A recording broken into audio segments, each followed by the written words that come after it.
রাত 1টায় বন্ধুদের সাথে আড্ডা দিয়ে বাসা ফিরছিলাম। বাসা আসার পর আমার মুখে বকা শুনে গোসল করে বিছানায় গেলাম ঘুমানোর জন্য। আজ ডিনার করব না।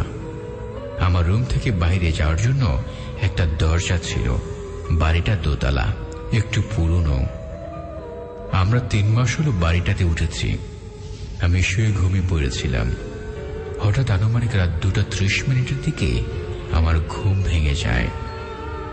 ঘুম ভেঙে যায় নাকি ব্যাপারটা স্বপ্নে দেখি, যা আজও আমার রহস্য। যাই হোক, আমি দেখলাম আমার গায়ে একটা সাদা কাপড় জড়ানো। কেউ যেন আমাকে সেই সাদা কাপড়টা সহ টেনে নিয়ে যাচ্ছে তার সাথে করে। আমি ঘুমানোর আগে দেখেছিলাম যে দরজাটা দিয়ে বাহিরে যাওয়া যায় সেটা লাগানো ছিল।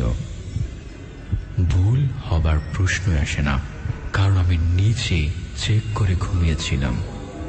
সেই সময় দেখলাম দরজাটা হা করে খোলা। হঠাৎ অনুভব করলাম আমার শরীরটাকে কেউ বা কিছু একটা যেন হাত বুলিয়ে দিচ্ছে। হঠাৎ আশ্চর্য রকমের ঠান্ডা। যখন ব্যাপারগুলো একটা অনুভব করতে পেরেছিলাম, তখন সেটাকে স্বপ্ন হিসেবে আখ্যায়িত করা সম্ভব না। আমি তাকিয়ে দেখলাম কেউ যেন সত্যি সত্যি আমার হাত ধরে বসে আছে। আমি যা দেখলাম তা আমার মোটেও বিশ্বাস হচ্ছিল না।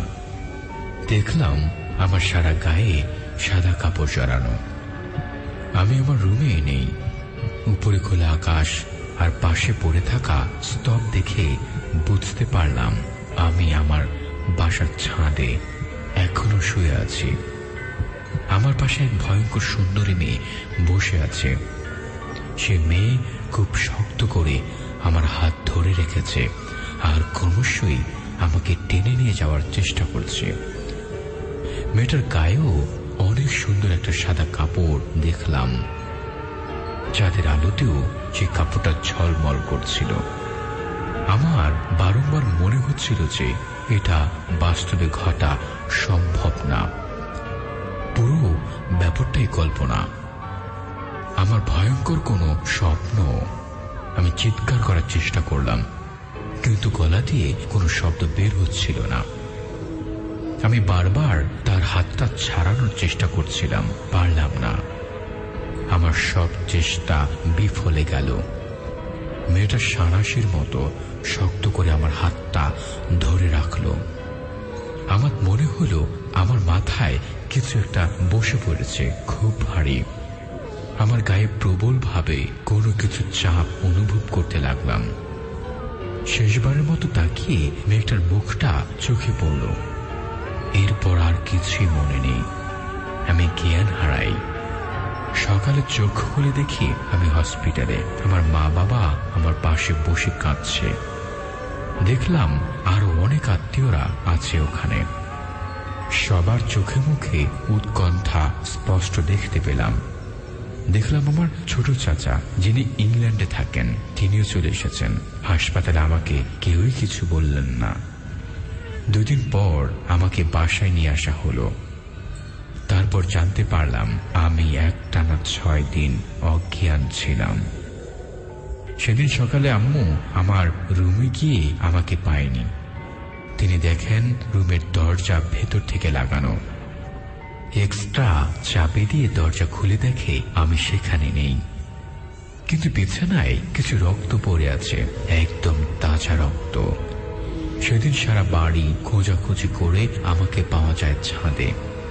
সিঁড়ির পাশে পড়েছিলাম আমি। আমাকে এরপর অনেক কবিরাজের কাছে নেওয়া হয়েছিল।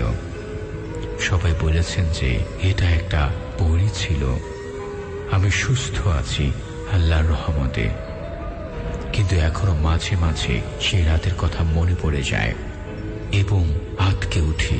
সে ভয়ঙ্কর স্মৃতি তাড়া করে ফেরে এখনো আমাকে। সত্যি বলতে লেখার সবকিছু কাল্পনিক, তবে আজ আমার কাছে বাস্তবটা এমন হয়ে ধরা দিয়েছে। পরী আমাকে অজ্ঞান করে রেখে যায়নি। পরী আমার বাস্তবতা, আমার স্বপ্ন সবকিছু খুন করেছে। আমি পরীকে ছাড়া ভালোই আছি। আর এমনই থাকতে চাই। ভাইয়ারা, এই ছিল আমার ঘটনা। ভালো লাগলে পরে শোনাবেন।